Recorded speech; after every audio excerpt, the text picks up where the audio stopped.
Masya Allah. Tapi nggak apa-apa. Ini adalah perjuangan. Ini namanya perjuangan, dinamika. Nggak apa-apa. Memang kami tidak punya TV, kami tidak punya radio, kami tidak punya media. Tapi yakinlah, kalau ada orang yang membenci FPI karena salah informasi, kami yakin. Begitu suatu ketika dia mendapat informasi yang benar, kebenciannya akan hilang. Kalau dia benci karena salah paham, kami yakin suatu saat begitu salah pahamnya hilang, kebenciannya akan ikut hilang, saudara. Kalau dia benci, saudara, karena memang dia tidak kenal, dia belum tahu, wajar.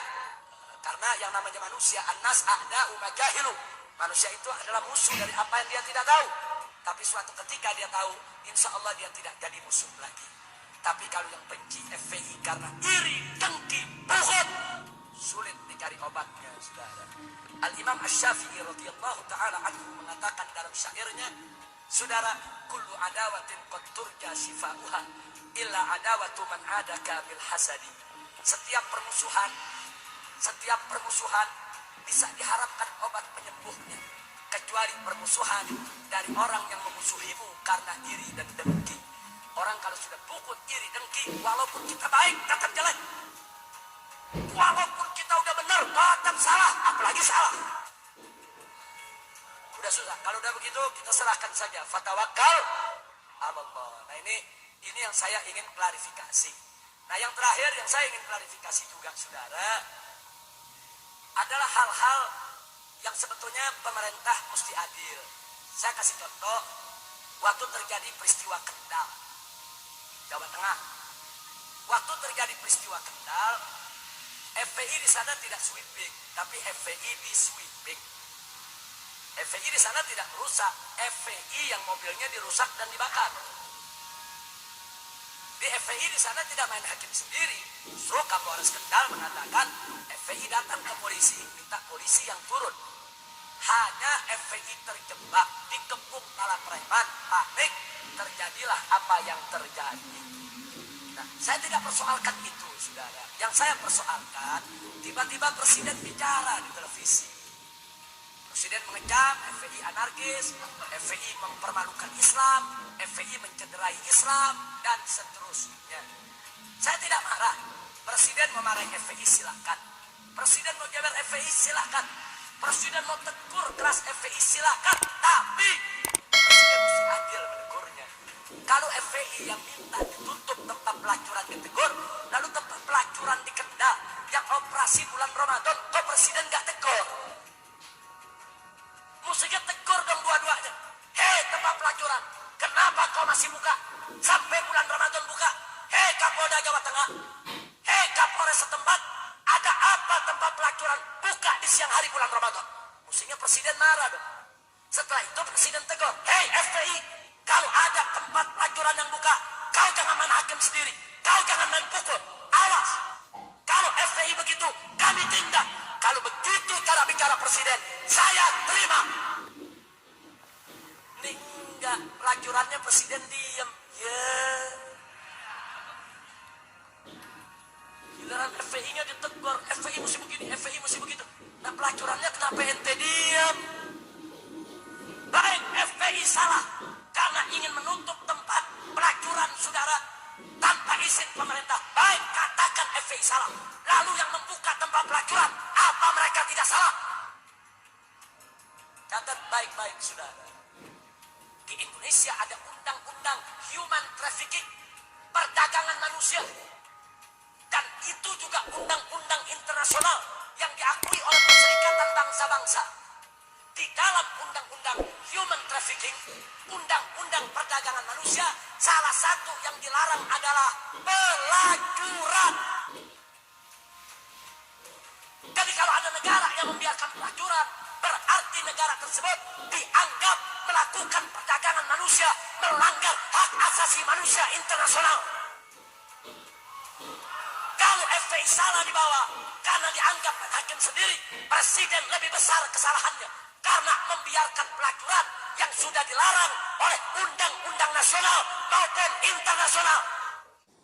Jangan coba-coba pokoknya, jangan coba-coba. Kalau perlu FPI bubarkan aja itu.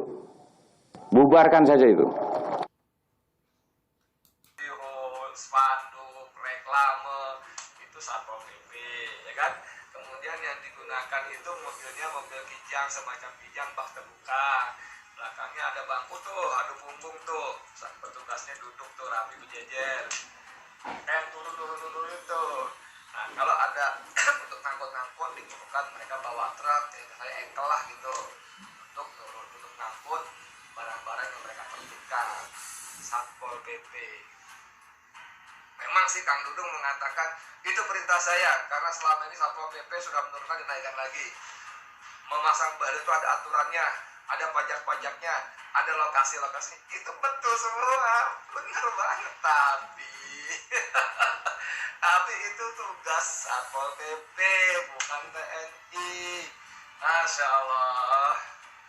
Gimana itu video kan menyebar kok dunia itu. Orang-orang lihat, aduh TNI ini, aduh saya nggak ngerti deh. Saya ngeri kalau ngebayangin warga dunia ketawain TNI kita karena ngurusin baliho. Laut dan udara untuk Jubir mengantisipasi UPN hal-hal yang tidak tertawakan diinginkan. TNI beraninya hanya sama sipil. Hadapi ormas pakai Kopassus memalukan. Tapi kasih kalimatnya, kalau mau coba-coba TNI mari. Bos, masa TNI nantang rakyat, bos? Janganlah. Masa TNI nantang rakyat? TNI nantang rakyat. Kalau nggak coba-coba mau TNI dengan TNI mari. Nggak gitu. Kang ya, jangan ya. Alasan Bapak berkata seperti itu apa, Pak? Salah FPI apa? FPI tidak pernah maling uang negara, nggak pernah korupsi, nggak pernah jual aset negara, tidak pernah nyelundupkan narkoba. Yang ada FPI itu bersama Hilminya, Hilal Merah Indonesia, sering membantu korban-korban bencana, bahkan sering bersama TNI. Kalau ada oknum FPI yang melanggar aturan, ya maka oknum tersebut yang diproses hukum. Kan Bapak sendiri yang mengatakan negara ini negara hukum. Seperti TNI Polri, kalau ada oknumnya yang melanggar hukum, ya kan oknumnya yang diproses, bukan TNI Polri-nya yang dibubarkan. Itu juga FPI, bukan FPI yang dibubarkan, oknumnya yang diproses hukum. Itu karena persoalan baliho, persoalan izin pemasangan, persoalan penempatan baliho, persoalan pajak baliho itu adalah ranahnya Pemda, bukan ranahnya Panglima. Nah kemudian satu hal lagi mengenai waktu Pangdam juga menyatakan bahwa ya kalau perlu FPI bisa saja dibubarkan. Itu juga bukan wilayahnya Pangdam untuk membicarakan FPI itu dapat dibubarkan. Pangdam tidak bisa membubarkan FPI. Yang punya kewenangan membubarkan FPI adalah Kementerian Dalam Negeri, dan itu juga melalui proses peradilan. Nah, jadi di sini saya lihat Pangdam ini menabrak rambu-rambu hukum dalam memberikan pernyataannya.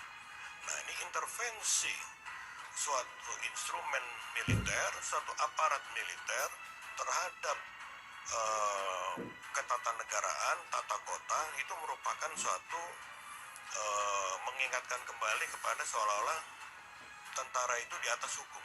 Nah, inilah yang menurut saya perlu ada introspeksi terhadap apa yang sudah dilakukan oleh Pangdam.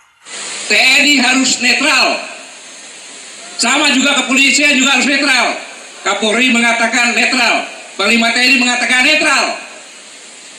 Jadi kalau ada pimpinan-pimpinan TNI di wilayah ini, ada pimpinan-pimpinan TNI di wilayah ini yang mengajak tidak netral, membantu salah satu, maka itu adalah pengkhianat. Itu adalah pengkhianat. Itu adalah pelacur politik. Itu